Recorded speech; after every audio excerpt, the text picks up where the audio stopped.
I kind of categorize into three types of leaders. One are ignorant leaders. They don't know the tech, the tsunami, and they don't know how the tech can help them to grow the business. So the ignorant leaders. Unfortunately, they are still quite the majority. There are also the other extreme. I would call it hasty leaders.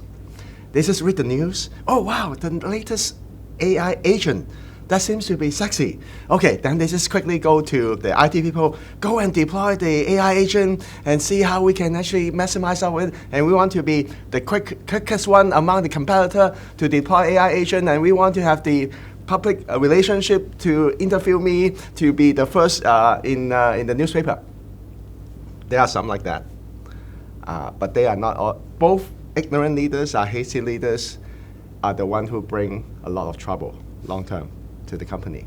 So we need the wise leaders, the one with discernment. That yes, when they look at the AI agent, they read enough. But the CEO will never be as good of technology as CIO, but they read enough. Okay, AI agent, good, but that's a A2A protocol. I read a little bit like that, MCP.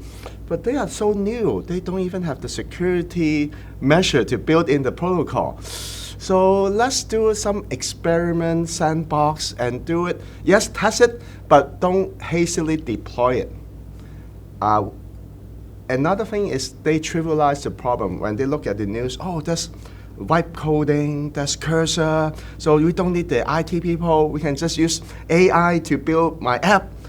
And yes, it's good to build a prototype, but the cursor and all this vibe coding will never put security into that prototype, and it will never be able to scale and withhold all the security hacking that it will do. So we still need to invest in the people so that they know enough cybersecurity and blockchain so that when the prototype makes sense, built by cursor or built by vibe coding, we still need the experts to vet through the coding and see any security holes.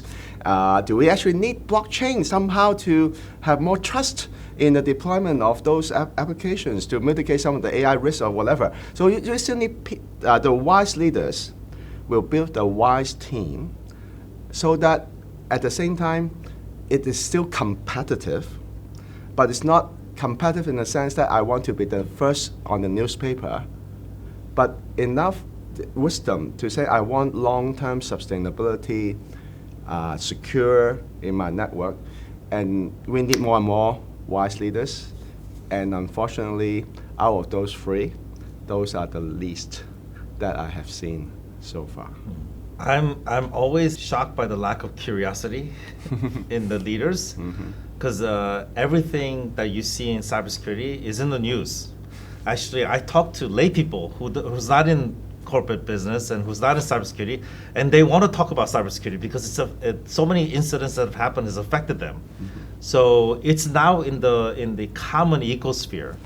And I'm always surprised by the lack of curiosity of the business leaders, knowing all these things. It's not hidden. I'm not talking about things that are not in the news. Actually, the US government has put up news that even shocked me, because they publicly said our infrastructure is breached and we're imminent to an attack. I'm like, really? You're gonna like put that? And this is in major newspapers. And so it's not hidden in any way. Yep. And so we need leaders that see this trend that's now public and should be asking the hard questions. What are we doing different that's mitigating this, that we're not doing the same thing the last? So if you're at a company and you've been doing the same thing for the last 5 years, you're in trouble, because everybody else has moved on. The technology, even for a year ago or 2 years ago, is now all been breached. So if you're doing the same thing, that should be an alarm bell that says we need to be looking at something different, right? And so again, there's a lot of things to go through. What is that different? But there's this lack of curiosity, and that needs to come. And maybe curiosity is more the urgency that needs to come into play at the board level, at the senior leadership level, to question and say, I see this happening in industry. I see this happening in my industry. What are we doing that's different? And to be able to truly dive down deep into what the state of their current company is at. Yeah. So, following curiosity, the other thing that I think leaders should be is humble. Because while once you've gotten a load on the landscape, you may not necessarily be skilled. And as a leader, your skill set is not in technical expertise. Your skill set is in leadership. So you need to stay humble, to staff yourself with people who are cleverer than you in those different environments, and not be threatened by someone who seems cleverer than you. Because remember, your position is to lead, is to bring the people into an area of safety, bring the people into an area of aspiration, right? So stay humble, bring the right people on board. Don't bring them in just because they are more pleasant, they say yes all the time, or any as of good those looking things. as you. Yeah. Oh, that's different. but that's an important trait. I find that as leaders, sometimes we forget because we got there on certain technical expertise and so on. But you're a leader now. Remember that is what you're called to be, and that is what you are skilled to be, to lead, and that's stay humble that way.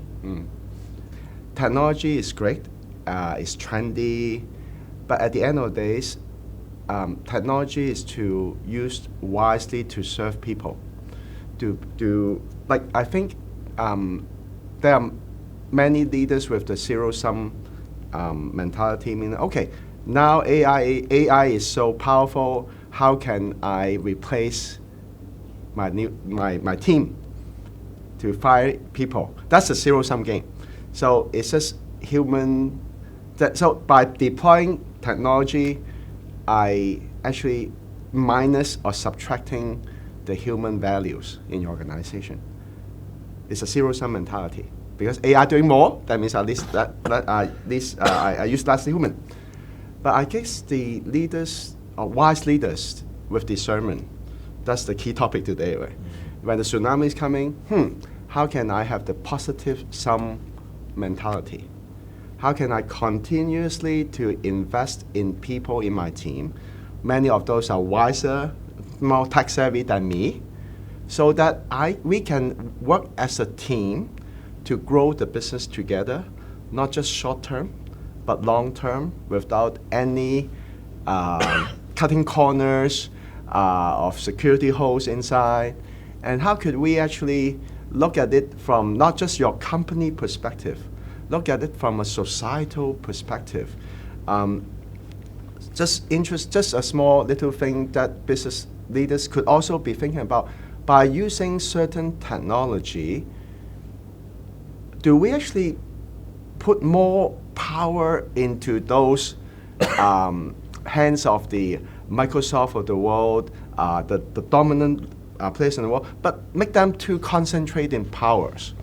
Because absolute power corrupts absolutely. Do we want to enable maybe smaller vendor, smaller entrepreneur, give them a chance? If they sense those companies have integrity, they may want to see, I may deliberately choose, give opportunities for a small company with good tech and good people. Give them a chance. And hopefully those small decisions, when they add up, one of the biggest problems of AI is now concentrating on power. Because the OpenAI, the Elon Musk, if they have too much power, they will corrupt absolutely. And by business leaders are saying deliberately, when Microsoft versus so I'm not saying we do not want to use Microsoft is my client too. So I'm saying that when business leaders choose a certain technology vendor, give them a fair chance. Look at not just a market dominance, but saying, do the people under that company have the integrity in mind, so that I have shift my business decision, also trying to shift a little bit of the power, so that the big guys won't have too much power, have more competition. And also when they look at the vendors, look at the founder who found that company, do they have ethical security embedded in the company? Give them a fair chance to help your company to grow. So I would also advise leaders to have that type of mentality as well.